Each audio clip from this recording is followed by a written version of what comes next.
Good morning students. मैं Pragya Pandey, guest lecturer government PG college Bemetara. आज का जो हमारा टॉपिक है यह एमएससी सेकेंड सेमेस्टर के फर्स्ट पेपर के सेकेंड यूनिट का है। तो आज का हमारा टॉपिक है Cronquist system of classification. Last videos में आप लोगों ने देखा है Bentham Hooker classification, Hutchinson, Engler Prantl, Takhtajan and Dahlgren system of classification. तो यह इस यूनिट का लास्ट क्लासिफिकेशन है, वह क्रॉनक्विस्ट सिस्टम ऑफ क्लासिफिकेशन। तो इस क्लासिफिकेशन को सर आर्थर क्रॉनक्विस्ट ने डिस्कवर किया था या क्लासिफाई किया था। ये जो बोटानिस्ट हैं ये न्यूयॉर्क बोटानिक गार्डन के सीनियर क्यूरेटर हैं और कोलंबिया यूनिवर्सिटी के ये एडजंक्ट प्रोफेसर थे। इन्होंने इस क्लासिफिकेशन में जो इलेबोरेट इंटरप्रिटेशंस जो होते हैं, मतलब आपस में जो स्पीशीज़ होती है वो एक दूसरे से किस तरीके से कोरिलेट करते हैं, फिर वो चाहे मॉर्फोलॉजिकल हो या फिर उनके जो फाइलोजेनेटिक जो कैरेक्टर्स हैं उसके बेसिस पे, तो उनके हिसाब से उनको इंटरप्रेट करके इस क्लासिफिकेशन के कंसेप्ट को इन्होंने तैयार किया था। तो इस क्लासिफिकेशन को जो तैयार किया था वो था the evolution and classification of flowering plants, जिन्होंने इसे 1968 में ये कंसेप्ट दिया था। और an integrated system of classification of flowering plants, इस बुक में इन्होंने ये पब्लिश किया था जो कि 1981 में ये पब्लिश हुआ था। फिर उसके बाद एक और बुक है जिसका नाम है the evolution and classification of flowering plants. इसमें इन्होंने 1988 में पब्लिश किया था। इस क्लासिफिकेशन में इन्होंने जो जितने भी स्पीशीज़ होते हैं उनके जो कैरेक्टरिस्टिक्स हैं, उनकी मेनली इवोल्यूशनरी जो उनका कैरेक्टर है उसको वाइड रेंज में ध्यान रखते हुए उन्होंने इस क्लासिफिकेशन को क्लासिफाई किया था या इसका कंसेप्ट दिया था। तो इस क्लासिफिकेशन में इन्होंने यह बताया है कि जितने भी सब क्लासेस के अंडर में जितने भी ऑर्डर्स आते हैं वो आपस में एक दूसरे से कैसे रिलेशनशिप रखते हैं, कैसे कोरिलेट करते हैं, और फिर उन्हें अप्रोप्रिएट अलाइन किया गया। अप्रोप्रिएट अलाइन मतलब उन्हें स्पेसिफिकली अलग अलग टेक्सा में उन्हें अलाइन किया गया और उन्हें एक साइनॉप्टिक की उन्हें प्रोवाइड किया गया। तो यह जो क्लासिफिकेशन है यह तख्ताजन क्लासिफिकेशन सिस्टम की जैसा ही है, मतलब कि उसे थोड़ा बहुत इससे सिमिलर है, पर अगर डिटेलिंग की अगर बात करी जाए तो यह तख्ताजन सिस्टम से बहुत ही अलग है।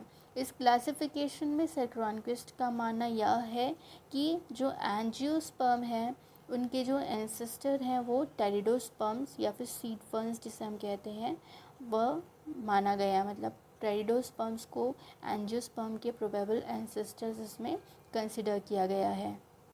इसके प्रिंसिपल्स या फिर जो इनके जो कैरेक्टर्स जिनको इन्होंने बेसिकली क्लासिफिकेशन में क्लासिफाई किया गया है, अगर हम उस पर ध्यान दें तो यह है कुछ कैरेक्टर्स। तो सब इसमें दो प्रकार बताया गया, प्रिमिटिव और एडवांस। तो अगर इस क्लासिफिकेशन में ऐसे सब स्पीशीज़ जिनका जो हैबिट रहता है वो श्रब्स रहते हैं उन्हें प्रिमिटिव किया गया है, और जो जिनका हैबिट ट्री है उन्हें एडवांस इसमें कंसिडर किया गया है। तो यह बेसिक प्रिंसिपल है, इस कैरेक्टर के बेसिस पर ही जो स्पीशीज़ हैं उन्हें प्रिमिटिव और एडवांस में यहाँ पर क्लासिफाई किया गया है। तो अगर हम लीफ लेमाइना की बात करें तो जो सिंपल लीफ रहेंगे वो प्रिमिटिव हैं, और जो कंपाउंड लीफ जो स्पीशीज़ कंपाउंड लीफ बियर करते हैं वो उन्हें एडवांस माना गया है। वेनेशन में अगर हम बात करें तो reticulate venation primitive and parallel venation को एडवांस माना गया है। स्टोमेटा को अगर हम बोलें तो पैरासाइटिक को प्रिमिटिव और अदर देन पैरासाइटिक को इसमें एडवांस माना गया है। ट्रैकिड्स या वायोवेसल्स या फिर अगर हम जाइलम की बात करते हैं तो जो स्लेंडर इलोंगेटेड होते हैं और जिसमें स्कैलरी फॉर्म पिट्स होते हैं उन्हें प्रिमिटिव कंसिडर किया गया है। और अगर जो शॉर्टर ब्रॉड जो रहते हैं और जिसमें ट्रांसफर्स एड वॉल्स रहते हैं जिसमें लार्जर परफोरेशन मतलब कि लार्ज पोर्स जिसमें पाए जाते हैं उन्हें एडवांस कंसिडर किया गया है। फाइलम की अगर हम बात करें या फिर सीव एलिमेंट्स की, तो सीव एलिमेंट्स जिसमें लॉन्ग स्लैंडर होते हैं और जिनके सीव एरियाज़ जो रहते हैं वो स्कैटर्ड होते हैं जिसमें माइन्यूट पोर्स पाया जाता है उन्हें प्रिमिटिव कंसिडर किया गया है। और शॉर्ट एंड वॉल्स जिसमें होते हैं जिसमें ट्रांसवर्स सीव प्लेट्स रहते हैं जिसमें लार्ज पोर्स रहते हैं उन्हें एडवांस कंसिडर किया गया है। अगर हम एक्टिविटी ऑफ कैम्बियम या कैम्बियम की बात करते हैं तो इसमें जो फ्यूजिफॉर्म इनिशियल जो कैम्बियम रहते हैं वो ज़्यादा पाए जाते हैं, और इसमें जो रहते हैं फ्यूजिफॉर्म इनिशियल इसमें कम रहते हैं। वैस्कुलर बंडल्स की बात करें तो वो ये वैस्कुलर बंडल्स प्रिमिटिव जो रहते हैं उसमें एक रिंग की तरह ये प्रॉपरली रेडियली अरेंज्ड रहते हैं, लेकिन अगर हम एडवांस में माने तो ये स्कैटर्ड माना जाता है। स्कैटर्ड मतलब कि जैसे मोनोकॉट प्लांट्स या मोनोकॉट स्पीशीज़ में हमें देखने को मिलता है। अगर हम इसकी इन्फ्लोरेसेंस की बात करें तो इन्फ्लोरेसेंस में लार्ज और टर्मिनल फ्लावर्स को यहाँ पे प्रिमिटिव माना गया है, और मोनोकेशियल या डाइकेशियल इन्फ्लोरेसेंस को यहाँ पे एडवांस कंसिडर किया गया है।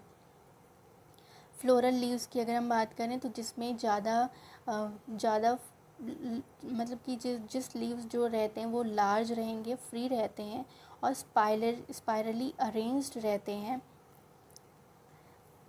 तो हम उसे प्रिमिटिव में कंसिडर करते हैं। फ्लोरल लीव्स मतलब कि यहाँ पर फ्लावर को भी एक तरह से डिनोट कर सकते हैं, क्योंकि पेटल्स जो रहते हैं वो फ्लावर को ही डिनोट करता है। इसमें जो स्टेमन्स जो रहते हैं वो लीनियर या फिर स्पाइरली अरेंज रहते हैं, कॉइल फॉर्म में या फिर एक सिंगल डायरेक्शन में यहाँ पे अरेंज रहते हैं, और जो कार्पल्स जो रहते हैं वो फ्री रहते हैं। अगर एडवांस की अगर हम बात करें तो उसमें जो लीव्स जो रहते हैं उसका ग्रेजुअल रिडक्शन होता है। पेटल्स और सेपल्स की जगह यहाँ पर टेपल पाए जाते हैं, जिसे हम पेरियांथ भी बोलते हैं। हम जो फ्लोरल पार्ट्स जो रहता है उसे आपस में डिफरेंशिएट कर पाना जिससे बहुत ही मुश्किल रहता है। अगर प्रिमिटिव की बात करें तो उसमें फ्लावर जो रहते हैं वो बाइसेक्सुअल रहते हैं, मेल और फीमेल ऑर्गन दोनों प्रेजेंट रहते हैं। अगर हम एडवांस की बात करें तो उसमें यूनिसेक्सुअल रहते हैं, जिसमें या तो सिर्फ मेल फ्लावर प्रेजेंट रहेंगे या फिर फीमेल फ्लावर इसमें प्रेजेंट रहते हैं। अगर हम नंबर ऑफ़ फ्लोरल लीव्स की बात करें तो इसमें लार्ज और इनडेफिनेट रहेंगे प्रिमिटिव में, और एडवांस में स्मॉल और डेफिनेट। स्टेमन्स प्रिमिटिव में ज़्यादा रहते हैं और एडवांस में बहुत ही कम रहते हैं। अगर हम स्ट्रक्चर देखेंगे तो स्ट्रक्चर जो रहते हैं वो एम्बेडेड पॉलन सेक्स प्रेजेंट रहेंगे इसमें और लीनियर रहते हैं। इसके अलावा अगर स्ट्रक्चर जो प्रेजेंट रहता है उसे हम एडवांस में कंसिडर करते हैं। पॉलन ग्रेन की अगर बात करें तो यह यूनी अपर्चरेट मतलब कि एक ही अपर्चर होता है, इसमें कोई भी अलग या कोई भी अदर 2 या 3 लोब में या रूम में या डिफरेंशिएट नहीं रहता है। अगर हम पॉलन ग्रेन्स एडवांस की बात करें तो यह ट्राई अपर्चरेट रहता है। ट्राई अपर्चरेट मतलब कि 3 भागों में बटा हुआ या 3 लोब्स में या डिवाइडेड रहता है। पॉलिनेशन में प्रिमिटिव में इंसेक्ट पॉलिनेटेड होता है, इंसेक्ट जो रहते हैं उसके द्वारा पॉलिनेशन होता है। एडवांस में हवा के द्वारा इसमें पॉलिनेशन होता है। कार्पल्स की अगर हम बात करें तो इसमें कार्पल्स बहुत ज़्यादा रहते हैं जो स्पाइरली अरेंज्ड रहते हैं, और अगर एडवांस की अगर हम बात करें तो इसमें कम रहते हैं और वो वर्ल्ड या फिर ग्रुप में क्लस्टर में बंच में ये पाए जाते हैं। अगर प्रिमिटिव में देखें तो एक्साइल प्लेजेंटेशन जो रहता है, एक्साइल प्लेजेंटेशन इसमें प्रिमिटिव माना गया है। अदर देन एक्साइल मतलब कि पेराइटल हो गया, मार्जिनल हो गया या फिर फ्री सेंट्रल हो गया, सुपरफिशियल प्लेजेंटेशन अगर पाए जा रहे हैं तो यह जो रहता है वो एडवांस में माना गया है। इंटेग्यूमेंट्स की अगर हम बात करें मतलब कि ओव्यूल्स जो रहते हैं उसमें एक कोटेड है या डबल कोटेड है तो यह बाइटेगमिक होते हैं प्रिमिटिव, जिसमें डबल लेयर्स पाए जाते हैं। और अगर हम एडवांस की बात करें तो यूनिटेगमिक होते हैं जिसमें सिर्फ और सिर्फ एक ही लेयर से वह कोटेड रहता है। एम्ब्रियोसक जो रहते हैं उसमें 8 न्यूक्लियस पाए जाते हैं, 8 न्यूक्लिएटेड रहते हैं पॉलीगोनम टाइप। और अगर हम एडवांस की बात करें तो 4 न्यूक्लिएटेड रहते हैं, 4 न्यूक्लियस पाया जाता है इनोथेरा टाइप। कॉटिलेडन्स की अगर हम बात करें तो प्रिमिटिव में रहेंगे 2 और एडवांस में माना जाता है 1। फ्रूट की अगर हम बात करें तो फॉलिकल, ड्राई और डाइसेंट रहेंगे, लेकिन अगर एडवांस की अगर हम बात करते हैं तो फ्लैशी और इनडाइसेंट इसमें माना गया है। तो इन अ वे अगर हम इसके बेसिक कैरेक्टर्स या फिर प्रिंसिपल कैरेक्टर्स को अगर हम ध्यान देते हैं तो इसमें प्रिमिटिव को जो प्रिमिटिव जो कैरेक्टर्स हैं, जो डाइकॉट स्पीशीज़ के जो कैरेक्टर्स हैं उन्हें प्रिमिटिव माना गया है, और जितने भी मोनोकॉट्स जो कैरेक्टर हैं उन्हें इसमें एडवांस में कंसिडर किया गया है। अगर हम सर क्रॉनक्विस्ट की अगर हम बात करें ना तो उन्होंने एक स्टेटमेंट दिया है, many of the evolutionary trends bear little apparent relation to survival value and that there are some reversals. इसका मतलब ये है कि जितने भी जो सब स्पीशीज़ हैं जो जिनमें इवोल्यूशनरी कैरेक्टर्स हमको देखने को मिलते हैं कि पहले के कैरेक्टर्स क्या थे और अब के कैरेक्टर्स क्या है, तो उसमें हाईली चेंजेस हमें देखने को मिलते हैं। तो यह जो चेंजेस है वो आपस में कोरिलेट करते हैं किससे, जो एंशियंट जो स्पीशीज़ जो रहते हैं उनसे ये जो कैरेक्टर्स जो रहते हैं वो आपस में एक दूसरे से कोरिलेट करते हैं या सिमिलर रहते हैं। प्लस जो सर्वाइवल जो रहता है, सर्वाइविंग कंडीशन के लिए या सर्वाइविंग एटमॉस्फेयर के लिए चेंजेस ज़रूरी है। तो अकॉर्डिंग टू क्रॉनक्विस्ट ये माना गया है कि जो इवोल्यूशनरी जो ट्रेंड होते हैं, मतलब जो इवोल्यूशनरी जो कैरेक्टर होते हैं वो सर्वाइविंग के लिए, मतलब एक तरह से एक नेक्स्ट जनरेशन या आने वाले चेंजेस को बेयर करने के लिए, उनसे लड़ने के लिए, उनसे फाइट करने के लिए अभी इसमें चेंजेस पाया जाता है। अगर हम इस क्लासिफिकेशन की बात करें तो 1981 में इन्होंने इसे पब्लिश किया था। तो 1981 में इन्होंने एंजियोस्पर्म्स जो प्लांट जो किंगडम था इन्होंने दो डिवीज़न में बांटा था। दो डिवीज़न में इन्होंने बांटा था। तो पहला डिवीज़न था एंजियोस्पर्म और जो दूसरा है उसे हम कहते हैं एंजियोस्पर्म। तो अगर हम मैग्नोलियोफाइटा डिवीज़न या फिर एंजियोस्पर्म की अगर हम बात करें तो इस डिवीज़न को या एंजियोस्पर्म को दो क्लासेस में इन्होंने डिवाइड किया है, मैग्नोलियडी और लिलिएटी फैमिली में। तो मैग्नोलियडी फैमिली में डाइकॉट्स को कंसिडर किया गया है और लिलिएडी फैमिली में मोनोकॉट्स को कंसिडर किया गया है। तो उन्होंने मैग्नोलियडी फैमिली जो है उनको 6 सब क्लासेस और 55 ऑर्डर्स में क्लासिफाई किया है या डिवाइड किया है, जिसमें मैग्नोलियल्स जो है उन्हें प्रिमिटिव कंसिडर किया है और एस्टरेल्स ऑर्डर या सब क्लास को इसमें एडवांस टेक्सा माना गया है। अगर हम क्लास लिलिएडी की बात करें, जो मोनोकॉट्स रहते हैं उन्हें 4 सब क्लासेस और 18 ऑर्डर्स में डिवाइड किया गया है, जिसमें एलिसमेटेल्स प्रिमिटिव माना गया है और ऑर्किडेल्स जो है उसे और एडवांस टेक्सा कंसिडर किया गया है। अगर हम मैग्नोलिएटी क्लास की अगर हम बात करते हैं तो इसमें 291 फैमिलीज़ इंक्लूडेड है और लिलिएटी फैमिलीज़ जो है वो 61 फैमिली में इंक्लूडेड है। तो इस यह जो क्लासिफिकेशन है इसे बहुत सारे सब क्लासेस और ऑर्डर्स में इसमें डिवाइड किया गया है। तो अगर हम इसका टेबल चार्ट देखें तो इसके टेबल चार्ट कुछ इस प्रकार हैं, जिसमें मैग्नोलियडी मतलब कि एंजियोस्पर्म को दो भागों में बांटा गया है, एक है मैग्नोलियडी और एक है लिलिएडी। मैग्नोलियडी की अगर हम बात करें तो उसमें मैग्नोलियल्स को इसमें प्रिमिटिव माना गया है और एस्टरेल्स को इसमें एडवांस कंसिडर किया गया है। अगर हम लिलिएडी फैमिली की बात करें तो इसमें एलिसमेटेल्स फैमिली को प्रिमिटिव कंसिडर किया गया है, जबकि ऑर्किडेसी फैमिली को इसमें एडवांस कंसिडर किया गया है। तो ये थे ये क्लासिफिकेशन, क्रॉनक्विस्ट क्लासिफिकेशन ऑफ सिस्टम, जिसमें उनकी इवोल्यूशनरी कैरेक्टर्स को ध्यान में रखते हुए यहाँ पे सब स्पीशीज़ और को सब क्लास ऑर्डर क्लासेस में से क्लासिफाई किया गया है। अब नेक्स्ट अगर हम इनकी मेरिट्स और डीमेरिट्स की बात करें तो यह है कुछ मेरिट्स क्रॉनक्विस्ट क्लासिफिकेशन के। तो इस क्लासिफिकेशन का सबसे पहला मेजर मेरिट यह है कि इस क्लासिफिकेशन में जो जितने भी स्पीशीज़ जो हैं उनका जनरल एग्रीमेंट हुआ है किससे, तख्ताजन, डाहलग्रीन और थॉर्न क्लासिफिकेशन। इन 3 क्लासिफिकेशन के अनुसार ही उनसे मोर और लेस उनसे सिमिलर है, उनसे रिजेम्बलेंस रखता है। और उनकी डिटेलिंग को अगर छोड़ दिया जाए और सब स्पीशीज़ या स्पीशीज़ की अगर हम बात करें तो उससे ये एग्रीमेंट या फिर जो कोरिलेशन है उससे ये कंसिडर करता है।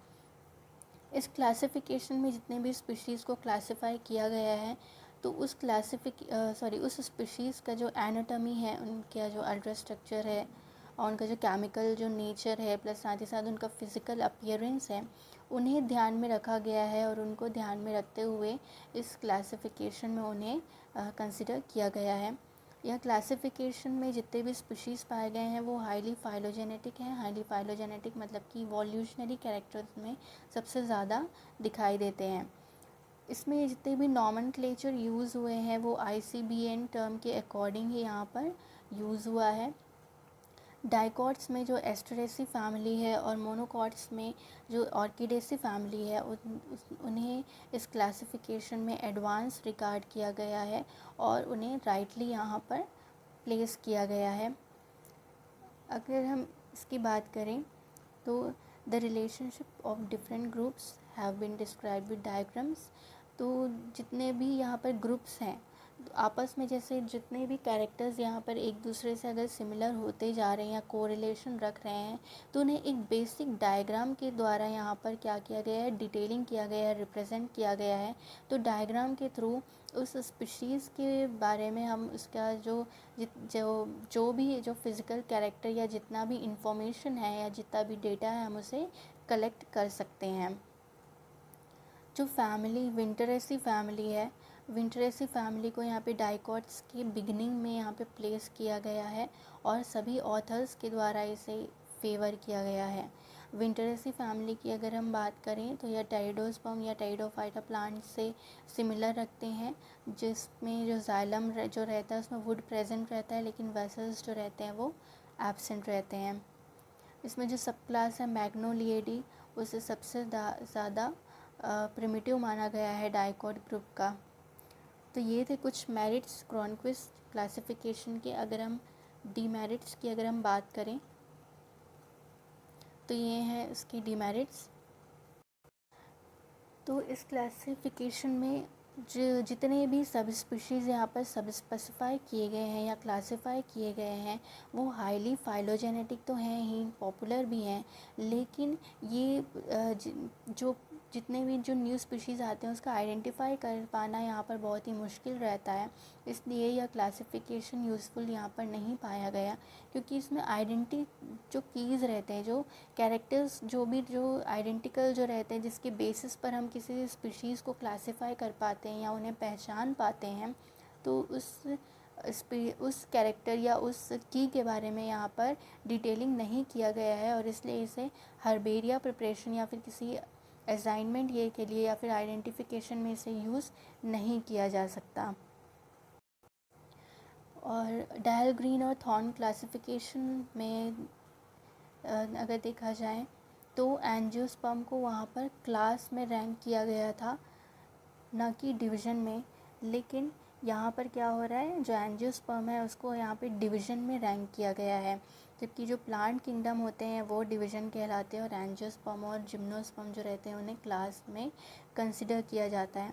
पर इस क्लासिफिकेशन में एंजियोस्पर्म और जिम्नोस्पर्म को डिवीज़न रैंक किया गया है।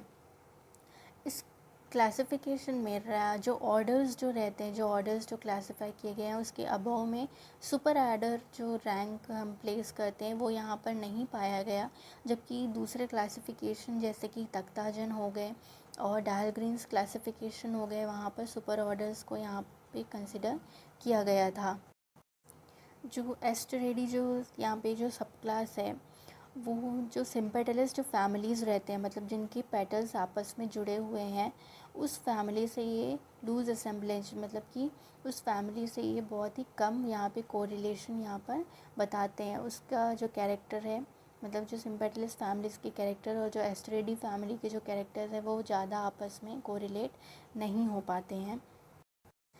एक बोटानिस्ट है एरेंडोर्फर, 1983 में इन्होंने यह बताया, इस क्लासिफिकेशन पे पॉइंट आउट ये किया कि जो सब क्लास मैग्नोलियाइडी हैं और जो सब क्लास हेमामेलिडी हैं वो आपस में एक दूसरे से कोरिलेट नहीं करते हैं। अगर एंशियंट कैरेक्टर्स को अगर ध्यान में रखा जाए तो ये दोनों सब क्लासेस का जो कैरेक्टर्स है, इस दो सब क्लासेस के जो स्पीशीज़ हैं उनका जो कैरेक्टर्स अगर हम देखें एंशियंट कैरेक्टर्स, तो ये एक दूसरे से रिप्रेजेंट नहीं करते हैं, बल्कि जो हेमामेलिडी जो सब क्लास है वो ट्रांजिट करता है कहाँ से, मैग्नोलिडी से, डाइलेनिडी में, रोजिडी में और एस्ट्रेडी फैमिली से। मीन्स ये चार ऑर्डर या चार सब क्लास से ये क्या करते हैं, इनका एंशियंट कैरेक्टर्स एक दूसरे से कोरिलेट करता है। इस जो क्लासिफिकेशन है इसका जो अलग अलग ऑथर्स ने अपना अलग अलग ओपिनियन अपना रखा है, इनके जो सिस्टमैटिक पोजीशन है उनको लेकर के, जैसे कि कुछ ऑर्डर्स हैं टाइफेस, एरेज, उटिकेस, तो इस ऑर्डर को लेकर के बहुत सारे ऑथर्स ने अपने अपने अलग अलग ओपिनियन यहाँ पर रखा है। तो ये थे कुछ मेरिट्स और डीमेरिट्स क्रॉन्क्विस्ट क्लासिफिकेशन के। हम मिलते हैं हमारे नेक्स्ट वीडियो में।